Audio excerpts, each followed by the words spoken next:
ये हिटाची का 1.5 टन का इन्वर्टर मॉडल है। इस एसी में लीकेज है और लीकेज तो मिला नहीं था। कुछ दिन पहले चेक करने के लिए आए थे और हमसे पहले कोई गैस चार्जिंग भी सर्विस सेंटर से लड़का क्या था, तो हम एयर भर कर गए थे इस एसी में। इंडोर यूनिट में अलग, कॉपर पाइप में अलग और आउटडोर में अलग। जब तीनों पार्ट को अलग अलग करने के बाद जब एयर डाले थे, तो इंडोर यूनिट में एयर जब चेक किए तो इंडोर यूनिट में गेज लगाएं। पहले नट खोलें, गेज लगाएं। गेज लगाने के बाद इस इंडोर यूनिट में एयर हम भर कर गए थे 300 प्लस, क्योंकि इंडोर यूनिट में थोड़ा ज़्यादा हमको शक था लीकेज होने का, तो ज़्यादा एयर भरे थे इंडोर यूनिट में।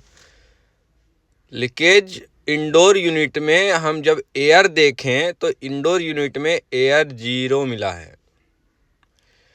कॉपर पाइप भी ओके है, आउटडोर भी ओके है।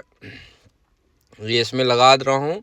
ये मीटर देखिए एकदम 0 का 0 है।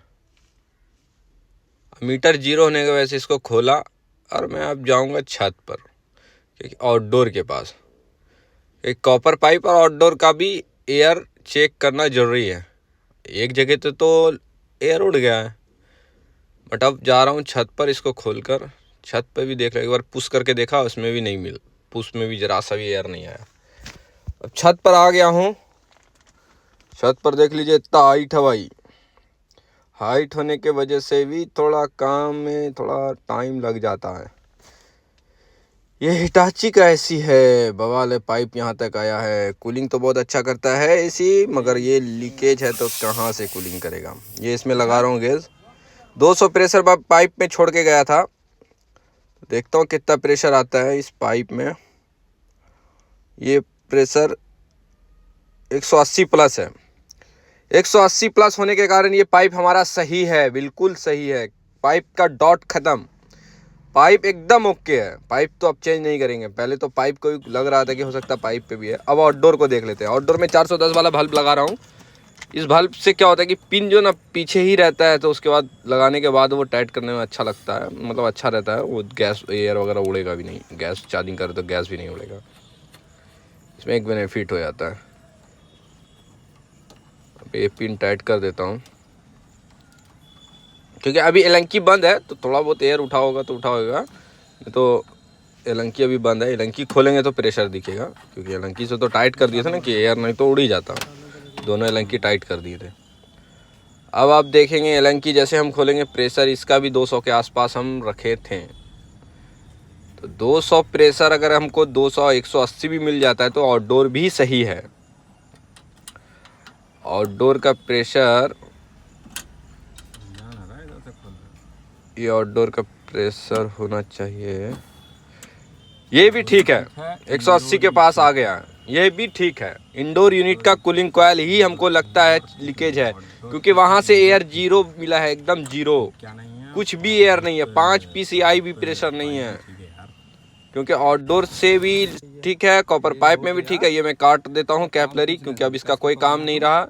अब इससे एयर भी निकलेगा। ये कटा, कैपलरी काट दिया। अरे एयर नहीं निकला भाई इससे। बैंड हो गया ये। नहीं एयर तो है, एयर है। थोड़ा पंच हो गया ना पाइप, इसलिए एयर नहीं निकल पाया। एयर तो निकलेगा। ये निकलने लगा, ये एयर निकलने लगा। अब ये सन्नी बाबू के फेस पे जा रहा है एयर। सन्नी बाबू देखना थोड़ा ध्यान से, साइड अल्टर है यार। ये सन्नी के फेस पे एयर जा रहा है। अब और उठा दिए तो उसका पूरा बाल उड़ने लगा है। अब निकला दिखाता हूँ, सन्नी का बाल पूरा उड़ने लगा है। हॉट गन बन गया ये।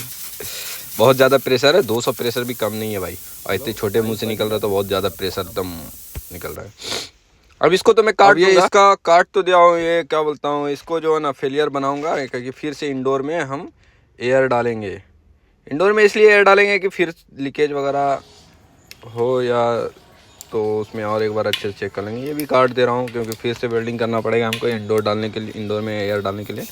इंडोर में एयर डालने के बाद अब 350 प्रेशर फिर डालेंगे। 300 प्रेशर डालने के बाद देख लेता हूँ क्या होता है, क्योंकि ये वारंटी में ही है, ठीक है। और सर्विस कस्टमर का कहना है, सर्विस सेंटर को कहिए कि कूलिंग कॉयल चेंज करने के लिए। अब वो दोनों से उधर पीछे बात हो रहा है सर्विस सेंटर से और कस्टमर से। अगर सर्विस सेंटर चेंज करने पे बोल देता है कि हाँ चेंज हो जाएगा, तो फिर कूलिंग कॉइल रिपेयर नहीं करेंगे।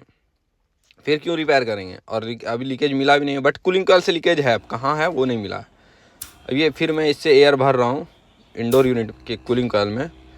भरने के बाद देखिए ये जा रहा है, आउटडोर से ही भर रहा हूँ, ऐसा नहीं कि कोई नाइट्रोजन या एयर सिलेंडर यूज़ कर रहा हूँ, नहीं, आउटडोर को ही चला के भर ले रहा हूँ।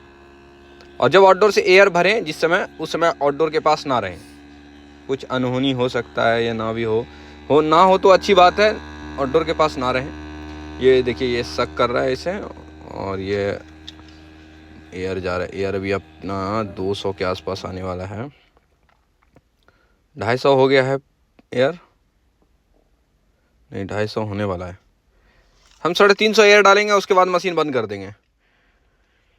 350 ही तो बहुत ज़्यादा हो जाता है प्रेशर। 350 में तो अगर लगा तो जैसे पाइप वाइप कभी फट भी सकता है। 350 है, हाथ उत पे लगेगा तो वो फाड़ देगा हाथ को।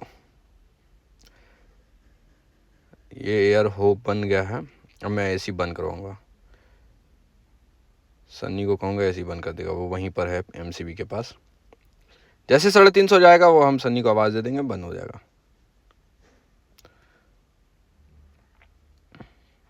थोड़ा सा टाइम लग रहा है क्योंकि अब होने पे आ गया ना। चलो सन्नी बंद कर दो। और सर्विस सेंटर से बात हो रही थी तो कस्टमर का बात हो गई, अब देखते हैं क्या होता है। ये रहा कूलिंग कॉइल। इस कूलिंग कॉइल को अब रिपेयर नहीं करेंगे, सर्विस सेंटर से बात हो गई है कि ये अब चेंज ही होगा, कंपनी में पेंडिंग किया जाएगा, ऑर्डर किया जाएगा, वो आ जाएगा 4 दिन में।